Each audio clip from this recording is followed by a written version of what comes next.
기도로 시작하겠습니다. 사랑해 주님 감사합니다. 아버지, 우리가 세상 가운데 있지 아니하고 이렇게 주님 앞에 와서 기도할 수 있게 하심을 너무나도 감사드립니다.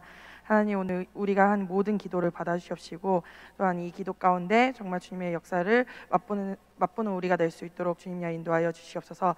또한 우리가 이거 성경을 읽으려고 합니다. 하나님, 이 인물을 통하여 하나님이 우리에게 주시고자 하는 그 말씀을 깨달을 수 있는 우리 모두가 될 수 있도록 주님여 역사해 주시옵소서. 이 모임 가운데도 주님께서 함께 하실 줄 믿사옵고 사랑이 많으신 예수님의 이름을 기도드립니다. 아멘. 네, 안녕하세요. 저는 김주영 지역장입니다. 저는 김유정입니다. 네네, 저희가 오늘 같이 은혜 나눌 인물은 요셉에 대해서 하려고 합니다. 요셉은 여러분들이 너무나도 잘 알고 있듯이 야곱의 12아들 중 11번째 아들로 총애를 되게 많이 받죠. 야곱의 총애를 받지만 또 형들의 시샘을 받아서 참 고난 가운데 삶을 살아가다가 결국에는 애굽의 총리가 되는 그런 삶을 사는 인물인데, 우선은 사실 범위가 되게 넓더라고요. 창세기 읽어보니까. 그래서 범위가 넓어서 저희가 그 가운데서 좀 뽑아서 하게 되었는데, 먼저 성경 봉독과 함께 김유성 형제님이 해주시겠습니다.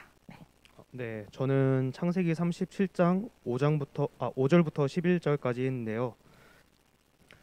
읽겠습니다. 요셉이 꿈을 꾸고 자기 형들에게 구하매 그들이 그를 더욱 미워하였더라. 요셉이 그들에게 이르되 청컨대 나의 꾼 꿈을 들으시오. 우리가 밭에서 곡식을 묵더니 내 단은 일어서고 당신들의 단은 내 단을 둘러서 절하더이더라. 절하더이다. 예, 죄송합니다. 그 형들이 그에게 이르되 내가 참으로 우리의 왕이 되겠느냐, 참으로 우리를 다스리게 되겠느냐 하고 그 꿈과 그 말을 인하여 그를 더욱 미워하더니 요셉이 다시 꿈을 꾸고 그 형들에게 고하여 가로되 내가 또 꿈을 꾼즉 해와 달과 11별이 내게 절하더이다 하니라. 그가 그 꿈으로 부형에게 고하매 아비가 그를 꾸짖고 그에게 이르되 너의 꾼 꿈이 무엇이냐, 나와 내 모와 내 형제들이 참으로 가서 땅에 엎드려 내게 절하겠느냐. 그 형들은 시기하되 그 아비는 그 말을 마음에 두었더라. 아멘. 네, 그거에 대한 은혜 나눔을 해주시면 돼요.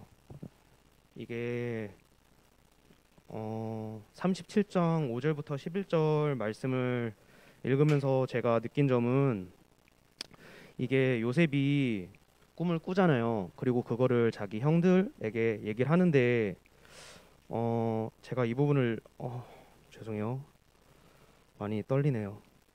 이게 요셉이 능력이 있는 거를 이게 요셉 자기도 알고, 그리고 형들도 또 이게 시기를 하잖아요. 아버지한테 사랑을 많이 받으니까. 근데 이게 요셉이 그거에 대해서 겸손을 하지 않고 조금 입을 함부로 놀려가지고 험한 꼴을 당하게 되잖아요. 형들에게 이게 노예로 팔려나가고. 저는 그거에 대해서 진짜 이게 사람이 이게 진짜 겸손할 줄 알아야 되고, 이게 자신의 능력이 있더라도 지혜롭게 대처해야 된다고 많이 느꼈습니다. 예, 제가 느낀 점입니다. 네. 예. 네, 겸손해야 된다. 예, 겸손해야 된다. 예. 네, 겸손해야 된다는 걸 느꼈는데, 저는 네, 그죠. 저는 요셉의 삶 가운데 39장의 말씀을 좀 은혜를 받아서 39장 2절부터 읽겠습니다. 여호와께서 요셉과 함께 하심으로 그가 형통한 자가 되어 그 주인 애굽 사람의 집에 있으니 그 주인이 여호와께서 그와 함께 하심을 보며 또 여호와께서 그의 범사에 형통케 하심을 보았더라. 그리고 저 5절 말씀 읽을게요. 그가 요셉에게 자기 집과 그 모든 소유물을 주관하게 한 때부터 여호와께서 요셉을 위하여 그 애굽 사람의 집에 복을 내리심으로 여호와의 복이 그의 집과 밭에 있는 모든 소유에 미친지라. 21절과 23절 읽겠습니다. 여호와께서 요셉과 함께 하시고 그에게 인자를 더하사 전옥에게 은혜를 받게 하심에 전옥은 그의 손에 맡긴 것을 무엇이든지 돌아보지 아니하였으니 이는 여호와께서 요셉과 함께 하심이라. 여호와께서 그의 범사에 형통케 하셨더라. 아멘. 저는 요셉의 삶 가운데 39장에 보면은 애굽 시위대장인 보디발의 집으로 들어간 부분과 거기서 누명을 쓰고 옥에 들어간 부분의 그 사건에 대해서 얘기해 보려고 하는데요. 요셉의 삶을 보면서 그가 좀 힘든 고난과 고난의 삶의 과정을 살았지만 결국에는 애굽의 총리가 될 수 있었던 것은 늘 하나님과 함께하며 또 모든 것이 하나님 섭리 가운데 이루어짐을 그가 믿었고 또 더 좋은 것으로 주시는 분이심을 믿었기 때문이라고 생각해요. 그래서 2절하고 3절 또 21절과 23절을 보면 요셉의 형통함에 대해서 나오는데 세상 사람들이 보기에는 사실 옥에 갇히고 또 노예로 팔려가고 이런 부분들이 무슨 형통함이냐고 할 수 있겠지만 우리가 좀 반드시 기억해야 될 부분은 눈에 보이는 축복 또 우리가 응답을 받아야 하지만 형통함이 아니라 고난 가운데 고난된 삶을 살면서도 사실 항상 하나님은 항상 나와 함께 하시고 또 거기서도 나를 통해 일을 하시고 계신다는 것을 믿는다면 노예로 팔려갔지만 거기 집에서 가정 총무가 되잖아요. 보디발의 집에서 가정 총무가 되고 또 옥에 갇혀서도 전옥이 믿고 맡기는 형통함을 받는 그런 역사를 맛볼 수 있다라고 생각을 해요.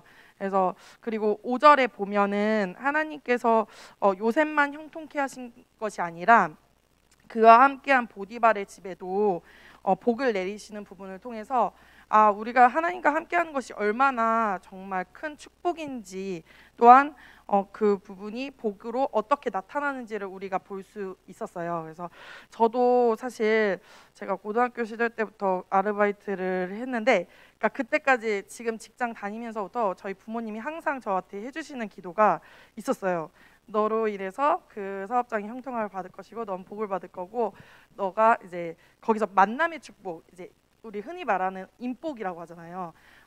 만남의 축복을 받을 거라고 항상 기도를 해주셨어요. 근데 사실 어렸을 때는 그 기도에 대해서 별 생각이 없었는데 제가 이제 점점 시간이 지나가고 삶을 돌아보게 되니까 이 기도가 정말 중요한 거였구나. 내가 있는 자리에서 형통함을 어떤 가운데 어떤 일을 하든지에 있어서 형통함을 받고 또 좋은 사람들을 만나고 그래서 그런 것들을 유지할 수 있었던 것이 다 이 기도 덕분이었다라는 생각을 하게 되었어요. 그래서 지금도 사실 이 말씀과 이 기도를 가지고 살아가고 있고 앞으로도 그렇게 살아갈 생각이에요. 그래서 우리 모두가 좀 하나님과 동행하면서 내가 항상 그 어떤 삶을 사실 삶이 다 다르잖아요. 각자의 삶이 다 다르지만 어떤 삶 가운데 있든지 간에 하나님은 동일하시기 때문에 우리가 어떤 삶 속에 있든지 하나님께서 나에게 고난된 삶 가운데라도 또한 힘든 가운데라도 또한 즐거움 가운데라도 항상 함께 하시는 분이라는 걸 믿고 요셉과 같이 형통함의 복을 받는 우리 모두가 되었으면 좋겠습니다. 네, 저는 이만 은혜 마치고 또 우리 유성 현재님의 기도를 마치겠습니다. 네, 기도하겠습니다. 사랑의 하나님 감사합니다. 오늘 이렇게 요셉에 관해서 말씀을 읽고 깨달은 부분에 대해서 나누는 시간을 갖게 해주신 감사합니다. 이 이후 시간에도 주님 우리와 함께 끝까지